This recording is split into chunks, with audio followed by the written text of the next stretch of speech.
There's a special kind of pride that you feel deep down inside, a strength that seems to thrive in Lima, Allen County.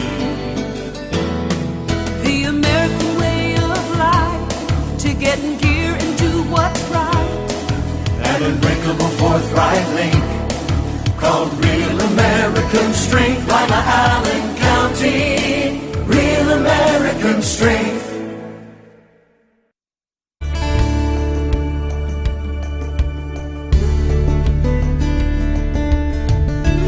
Keeping you up to date with what's happening in your community. Community Focus on GTV2.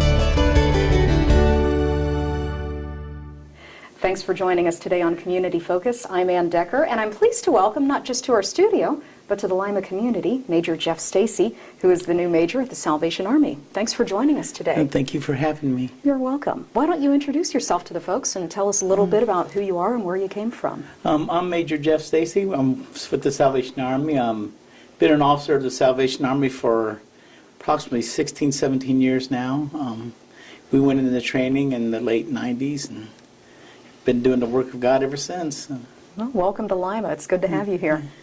This is a really busy time of the year for you guys. You pretty much got dropped into the deep end already. Pretty much, yeah. It's unusual when the moves are made, and because we've been here since September, and they usually don't get moved or things don't change in that time of the year. So it's kind of like hit the ground running, kind of. So. What programs do you have to help those who maybe can't make it through the holidays like the rest of us? One of the things we have right now is we have our Christmas sign-up, and that's for give a food basket for a holiday meal, plus toys and gifts and stuff for the children, for those that may not have anything on Christmas. So you're taking sign-ups for people who want the items right now? Yes. Mm-hmm. Okay, they just come down to your office? Come down to the Salvation Army and fill an application, and we set up a time where they can pick it up. Okay, and do you need donations of those items for people? We can always accept donations. Like I said, I'm one person I find it hard to turn anything down. I can find some way to use it or find somebody that could use it. So. Well, like what should we be bringing over for you? Mostly just toy items right now. If you have coats and hats and things for the children, scarves, that would be much appreciated. But mainly right now we're trying to get the amount of toys that we need. Already we have over 900 families that have signed up already. You are kidding, 900? Yeah, 900. That's and then incredible. We still have today and tomorrow for sign-ups yet. Okay. So. We have the Toys for Tots box that we see around the community. Mm-hmm. Can we just take things there? Yeah, you could take it to those. The Toys for Tots has boxes, and I think in over 140 some, maybe even more locations, and you could just drop it off there, and we pick it up at a regular basis. Mm-hmm. The Toys for Tots are a wonderful program. We've worked hand in hand with them, and they're kind of like our right arm, so they've been a blessing to us. But any location where they have a Toys for Tots box, you're welcome to drop it off there. Is there a particular age group you usually find that you need more than another? We find with the older children, from up in the 10, 11, 12 age, because they seem to get forgotten about it sometimes, because everybody wants to get that little child a gift. Well, they're so cute. We have older ones that, want to make sure they have something too. Well, and think about what your own teenager would like. We're talking, iTunes gift cards or sports equipment or things like that? I know when I was a child, I was really into electronics, so anything like that, they would enjoy too. So. Okay. When are these items going to be passed out? It's the 18th and 19th of December. Will be the period of when the things will be passed out. There's also a date, I think, it's either the 17th or 18th, where those that are just coming for a food basket, and that's when they will pick up theirs. Okay, and really that's only a couple of weeks away, so we need to be getting items in right now if we want to donate. We've seen the bell ringers out already.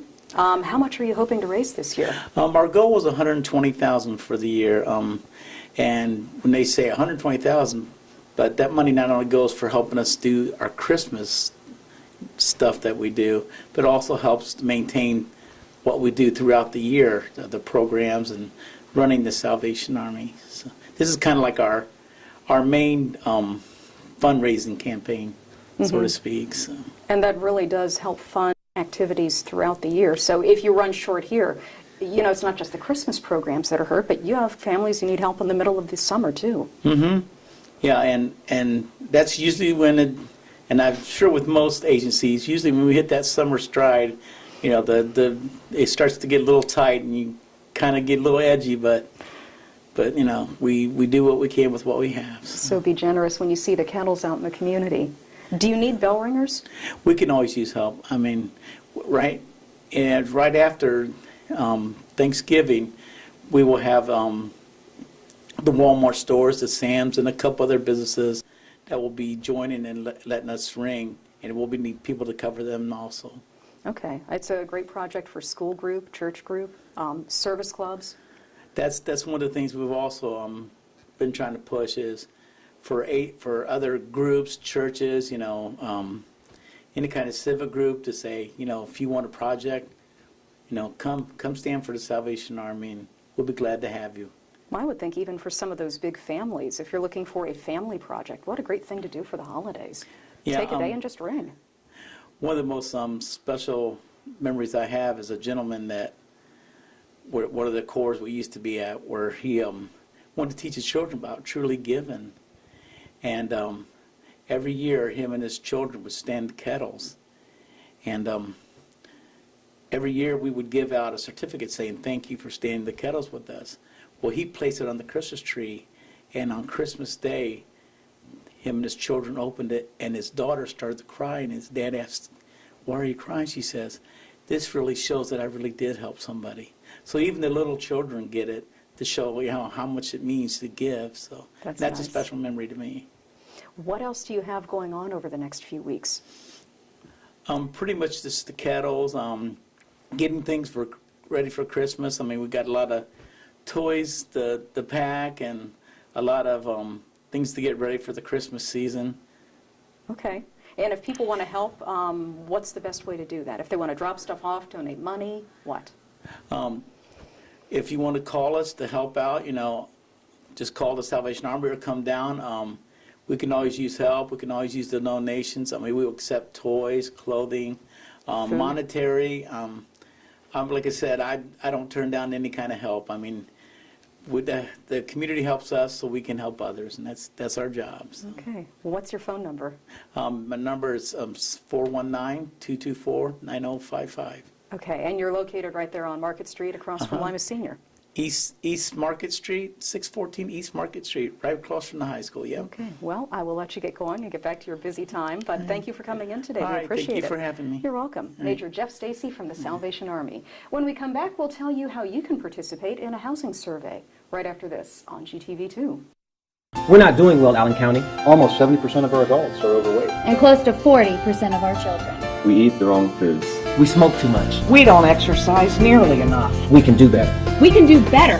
We can do better. Activate Allen County is working with schools, churches, businesses, and local government to influence policies that will help us all do better. We can do better for me, for all of us. Join the effort to help Allen County do better by going to activateallencounty.com.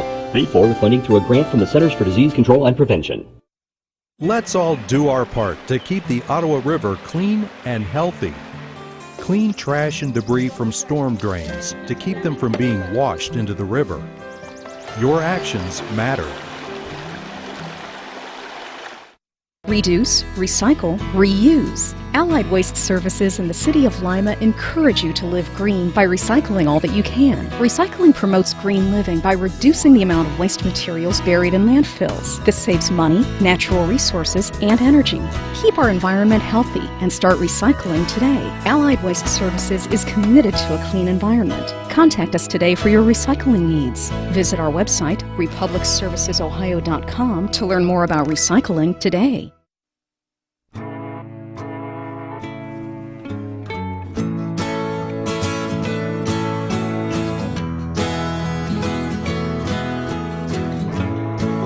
Son, tell him that I've begun to dream of things to come, and tell the trees not to look for me.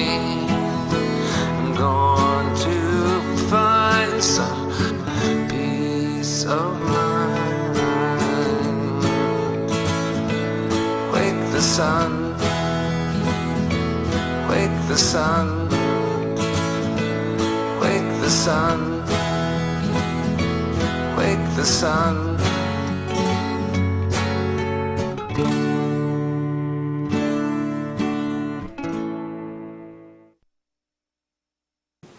Thanks for joining us today on Community Focus. I'm Ann Decker, and Amy Sackman-Odum is in the studio today. She is the Director of Community Development for the City of Lima, and we're here to talk about housing because the city and the county are doing a joint housing survey along with regional planning as to what we have here and what's needed.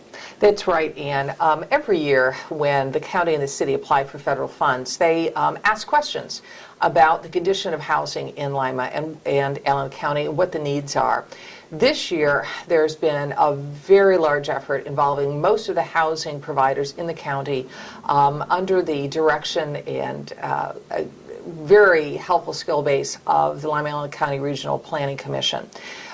Using their resources for data research, they've done a very fine job of putting together a comprehensive study, not just for the city, but for the county, and it's called the Affirmatively Furthering Fair Housing Report. You must have had your coffee so far this morning. Right. Even though you have to, it's hard to say, it's pretty meaningful.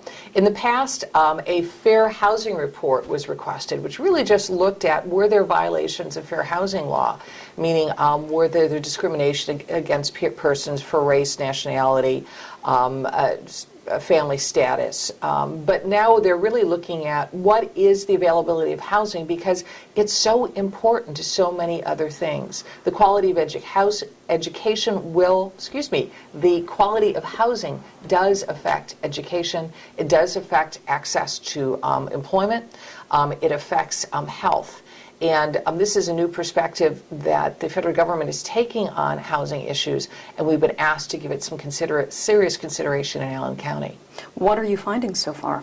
There's been some very interesting data drawn largely from the 2010 census, but also from information being provided by all of the housing providers, meaning not only the city and the Metropolitan Housing Authority, but from the mental health groups, from persons serving the homeless, even from the schools, and from homeless shelters, as well as banks and realtors. So looking at all of that data, looking at both the private and the public side of the housing, we're finding that several reoccurring things exist.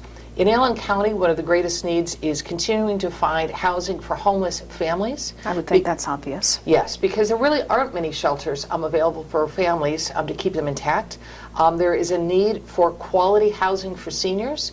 As we're all going over that hill together, we're finding that the kind of housing that's available is not really quite the type that works for the more active lifestyle of some of the seniors that we are becoming. And the last thing is the continuing reuse and removal of obsolete housing all over Ohio and all over the country. And it's been an interesting shift from trying to renovate every home to realize we've had a significant drop in population. We need to find a way to reuse land in a way that's most appropriate for every community. Those are some of the highlights of the report. It's very lengthy, very detailed, but we're looking for feedback from the community on what they think should be housing priorities for Allen County. How can they participate? If they're interested in putting input into the Affirmatively Furthering Fair Housing Report, the report is available online at the Lima-Allen County Regional Planning Commission and also at the City of Lima's website. There'll also be a presentation at the next council meeting on December 2nd. I'm briefly explaining the report and looking for additional feedback. So you gather all the information together, you submit it to HUD, when? As soon as we are completed. To be able to be eligible for next year's funding rounds for housing projects for the county and the city, we need to complete this report and get it in as soon as possible. It's extremely important that we have this updated before our next 5-year planning process.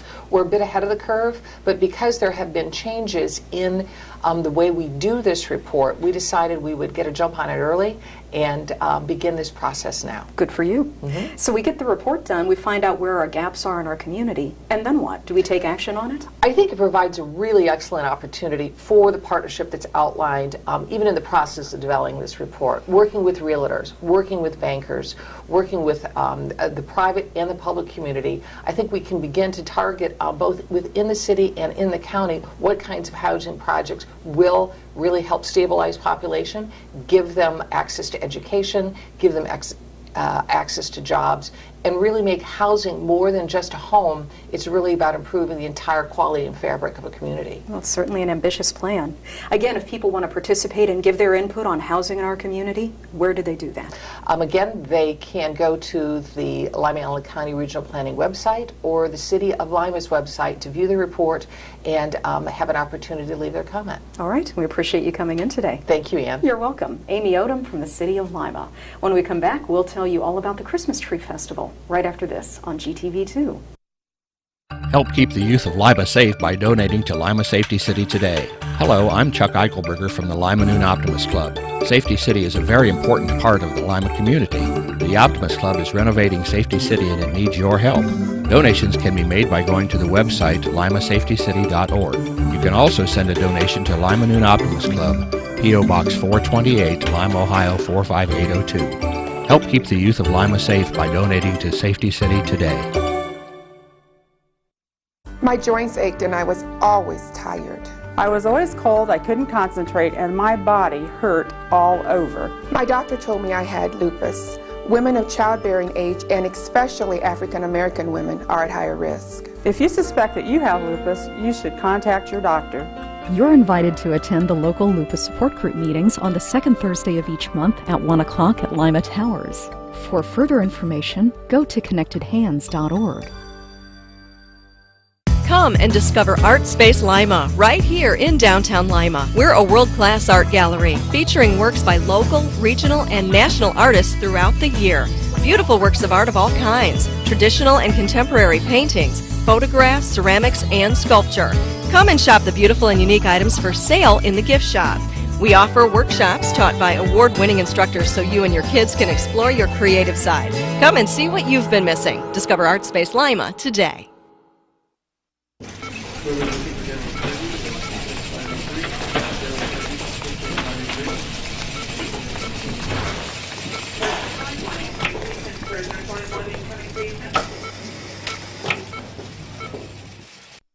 Thanks for joining us today on Community Focus. I'm Ann Decker. It's time for the Christmas Tree Festival, and here in the studio today is Pat Smith. She is the director of the Allen County Museum, which is the home of the Christmas Tree Festival. It is. Thanks 41 years now it's been the home for the Christmas Tree Festival. It's a tradition. It really is a tradition, and what's so fun about it is seeing generations of families coming where, you know, people remember this from when they were a kid, and now we have grandparents that are bringing grandkids, and, you know, some of these folks have actually collected, you know, framed photographs of themselves over the years, every year they attended. What a great tradition. Or saving their little fingerprint plaques that they use as ornaments for their tree. So, yes, there is many, many years of tradition with the Christmas Tree Festival. So we're excited about it. We think that we're going to have as much excitement and fun this year as we did last year. We had actually, I think, about 24,000 people. Incredible. And so it really can get busy, especially on the weekend. So anybody that's thinking about going, if you'd rather come on Wednesday or Thursday, it might be easier to find a parking spot. But you know, if you work downtown, what a great thing to do on your lunch break. Oh, really is. And you know, one of the nicest things is the entertainment that's in the auditorium, because they schedule successive either individuals or groups, and you get everything from the little tykes on their violins learning how to play to the experienced organists and vocal groups, and it changes all the time. So, you know, when you come in, not only do you have dozens of trees to look at, but something new and different as far as entertainment goes. So there's so much going on, and plenty of opportunities to do some Christmas shopping as well. We have, the Gifts from the Earth, which create, the area garden clubs, these beautiful baskets that are so fragrant with greens and pine cones or buckeyes or other kinds of great things that actually come from Mother Nature. And then we have our adult boutique, which has a whole variety of things, many of which are handmade items that people put on consignment. We have baked goods there. And so just a whole variety of things, the fingerprint plaques, photographs, any number of things that you can select from. And of course the McDonald House is such a beautiful place to include while you're at the Christmas Tree Festival, because on your way over to the house you could stop at the log cabin and see some reenactors doing some cooking demonstrations and things like that, and then get to the house and you see, wow, what a difference we had historically in Allen County from in just a couple generations. In a few generations of going from living in pioneer log houses to these fantastic, beautiful homes that went up on Market Street. And it's just perfect, the way they decorate it, and people can wander clear through the house and see not only the beautiful home, but all these great decorations. So children, this year we're doing Christmas in France in the Children's Discovery Center. And the aim is to not only help familiarize kids with how other countries celebrate the holidays, but to make sure they get to make something and walk out the door with what they've made as a remembrance of their visit and what they've learned about this other country and how it celebrates.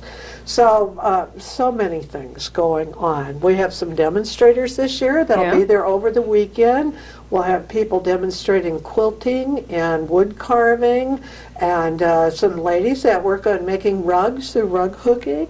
So we'll also have Ann Miller, who will be reading The Polar Express. She's wonderful. And we get such a nice little crowd, and it's so much fun to watch the kids all kind of, and we always encourage people, let them come in their pajamas, and they can snuggle up and listen to this great story.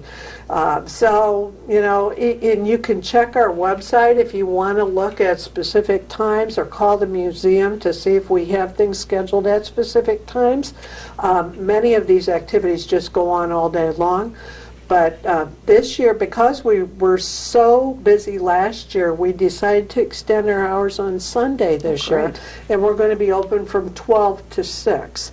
And so we want people to know, if you can't get into the parking lot, St. Rita's behind the museum on the north side, next to their medical buildings, there is an extended parking lot there on the corner of High Street and Metcalf, and you can park over there and walk over to the museum. Okay. So is Evergreen coming back this year? Evergreen, the talking tree, makes the Christmas Tree Festival. She does. And she will be there. And for those that aren't familiar with this tradition, Evergreen represents the purity of the holiday.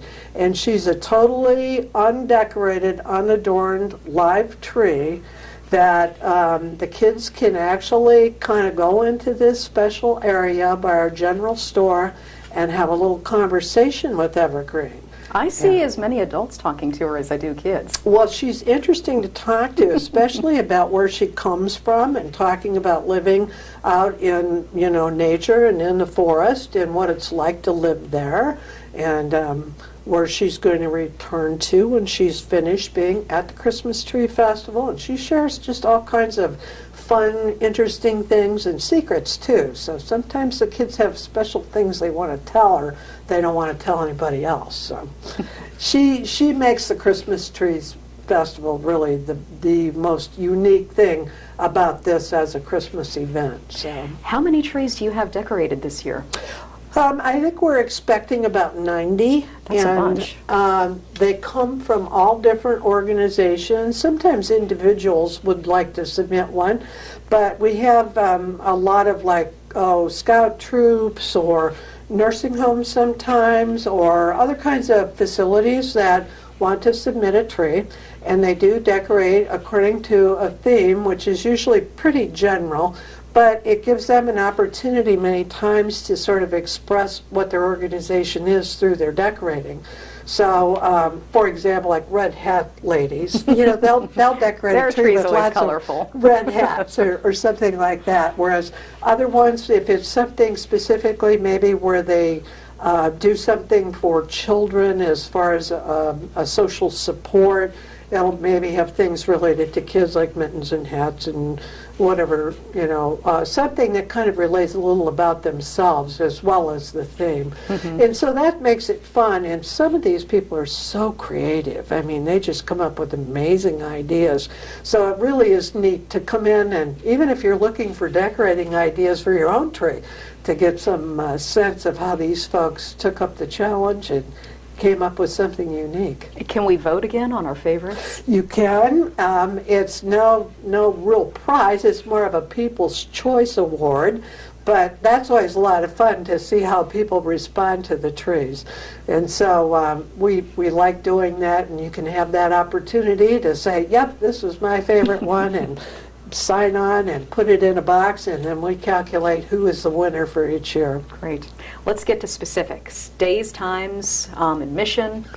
Yes, we do not charge for the Christmas Tree Festival, although we're always happy to take donations because this tends to be fundraisers for the 3 nonprofits that are involved in sponsoring that, and that is the Allen County Historical Society, Churchwomen United of the Lima area, and Johnny Appleseed Park District.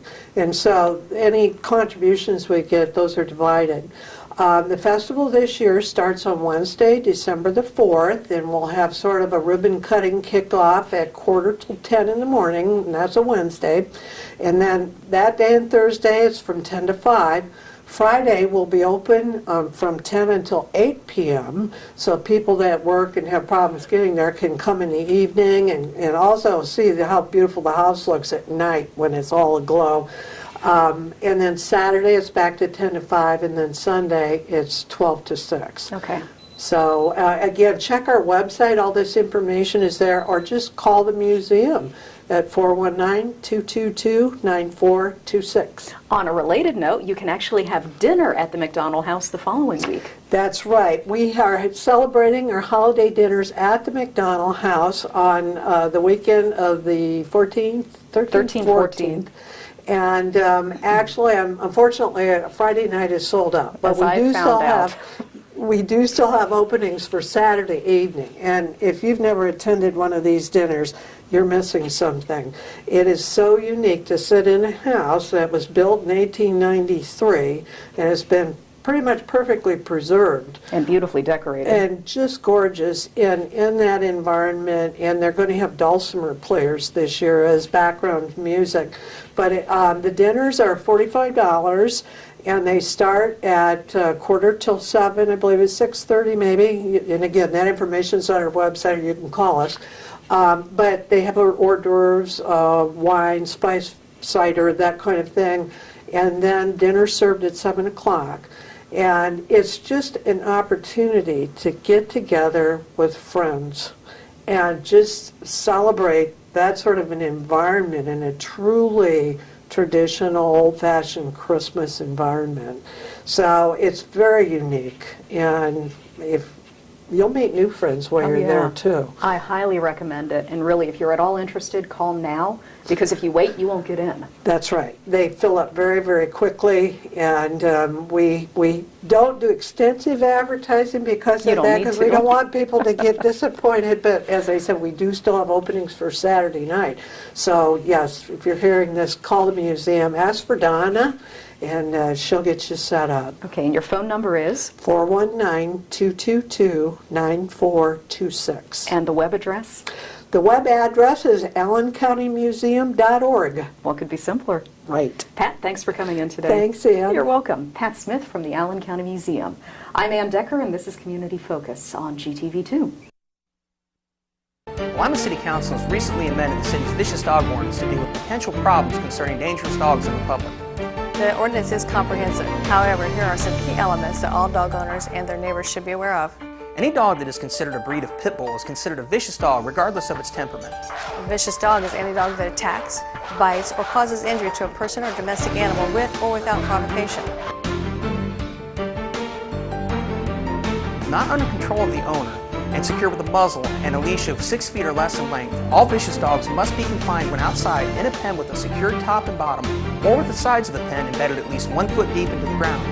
If you're a dog owner and have concerns about any dogs in your neighborhood, visit limapolicedepartment.com to find out more about the city's vicious dog ordinance. The fine for non-compliance is $150 per citation, and ignorance of the law is not a defense.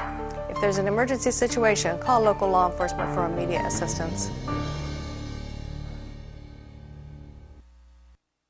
I'm Deborah Norville. If you're the mother, sister, spouse, or friend of a veteran who seems angry, sad, or isolated, you may be seeing warning signs of depression or suicide. The VA is reaching out to help, so please reach back. Even if you think you see these signs, call 1-800-273-TALK and press 1. That's 1-800-273-TALK and press 1. Do you know what to do when you hear the community warning sirens? The sirens are activated anytime the public is in life-threatening danger. This can be from weather emergencies, chemical releases, or other situations. When you hear the sirens, go inside and turn on your radio or television for more information. Follow the instructions carefully and stay inside until the danger has passed. Remember, the sirens mean to go inside and listen to your radio or television for more information. Take the necessary steps to keep you and your family safe. We're not doing well, Allen County. Almost 70% of our adults are overweight. And close to 40% of our children. We eat the wrong foods. We smoke too much. We don't exercise nearly enough. We can do better. We can do better. We can do better. Activate Allen County is working with schools, churches, businesses, and local government to influence policies that will help us all do better. We can do better for me. For me. For all of us. Join the effort to help Allen County do better by going to activateallencounty.com. Paid for with funding through a grant from the Centers for Disease Control and Prevention. Welcome back to Community Focus. I'm Ann Decker. Activate Allen County is working on an active transportation plan to make us, well, more active. Here in the studio today is Josh Unterbrink, and he's going to give us the details. What is an active transportation plan? Well, let's start with what active transportation is. For some folks, they may not know what that is. So basically, active transportation is any mode of transportation where you're not using a vehicle, a motorized vehicle. So it could be a scooter, it could be a wheelchair, your own 2 feet, pushing a stroller, or riding a bicycle. So we want to basically help with our obesity epidemic that we have going on in our United States, and focus here in Allen County to get people moving more when they're going to work, when they're going to play, when they're going to shop. So increasing, those active transportation options can go a long way of increasing our overall health and decreasing our obesity rates. So that's why it's important, and that's kind of why we started taking on this cause. Why do we need a plan to encourage people to walk or bike ride more? Well, because we've got a lot of different plans happening already in the county. The Bluffton Pathways group already has a Bluffton Pathways plan. The village administrators in Spencerville and Delphus have their own sidewalk improvement plans.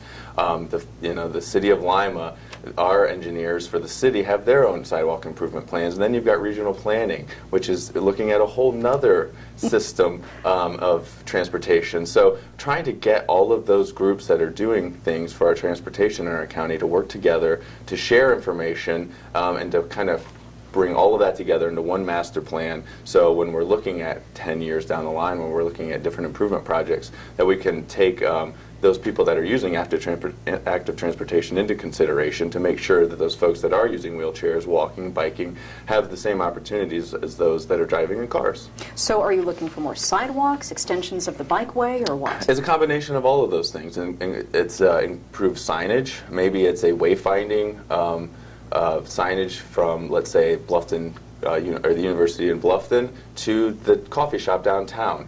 Maybe it would be from the north end of Lima to Furrow Park.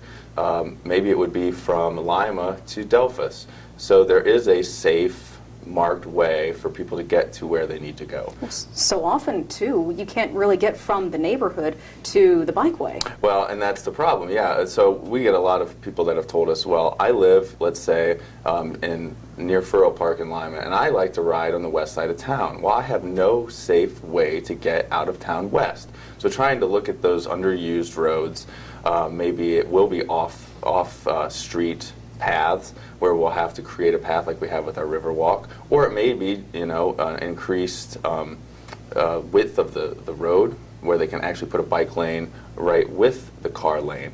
So they have to look at a number of different factors into each of those considerations, but that's exactly what we want to kind of figure out and see where we need to make those improvements. Now, you are actually looking for public input, and you have 3 meetings coming up at which they can do that. Yes. One way that people can add input is at our website, activateallencounty.com. If you go to our active transportation tab, we have a web survey which takes 5 to 10, 15 minutes to take, and that will ask you kind of your hopes, your goals, your concerns, because people, in your environment and in your neighborhood, you're out walking your dog, you see where the crumbling sidewalks might be taking place, where the crosswalks are needed or aren't visible any longer.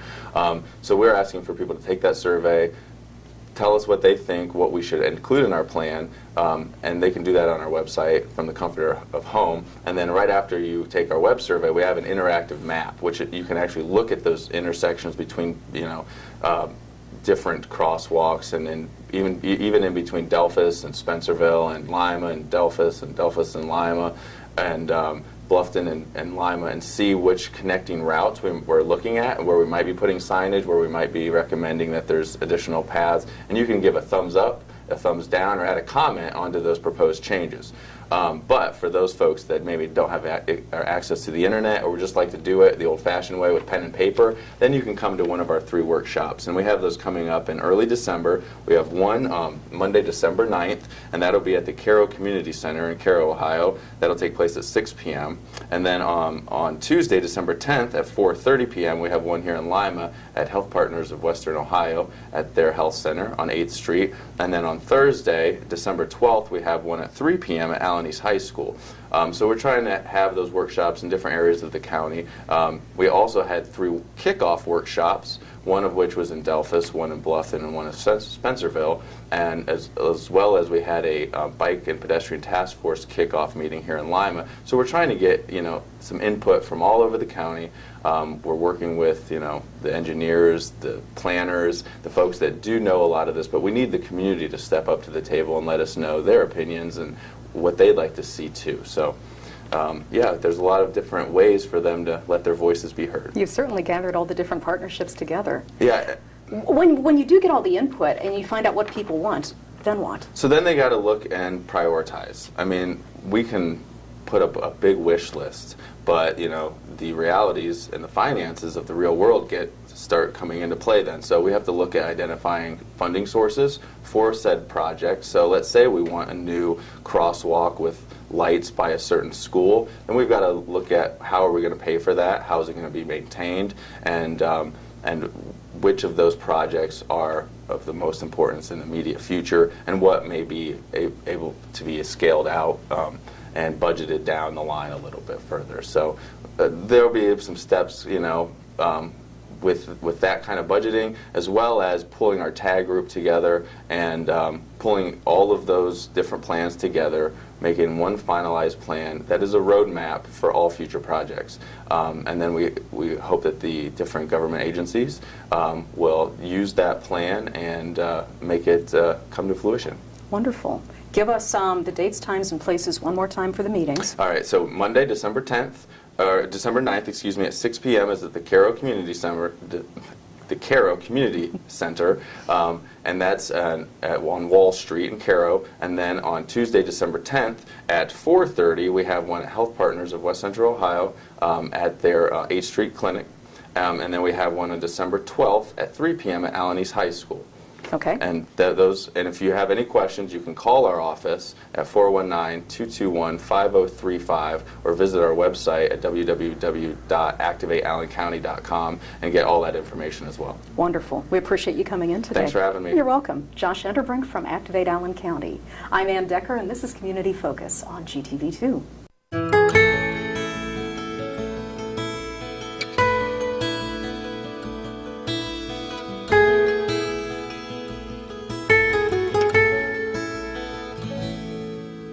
Some things just naturally go together.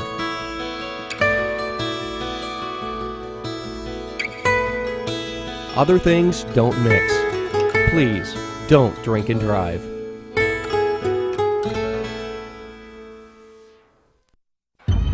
I present to you Algebra 2, Foreign Languages, and finally, Biology. Who among you will step up to their challenge? Me. Yeah, I'll do it. Me too. Sign me up. Take on the tough classes now. You need them to prepare for college. There's a special kind of pride that you feel deep down inside. A strength that seems to thrive in Lima, Allen County. The American way of life, to get in gear and do what's right.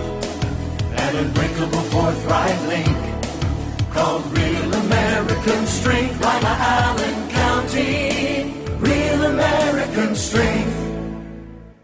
Forever moving forward without forgetting where we've been. Creativity meets technology, where possibilities never end. Ohio's strong Midwestern know-how, exploring innovative ideas. Deep rooted but always growing, ever proud of where we live. Lima, Allen County, Real American Strength.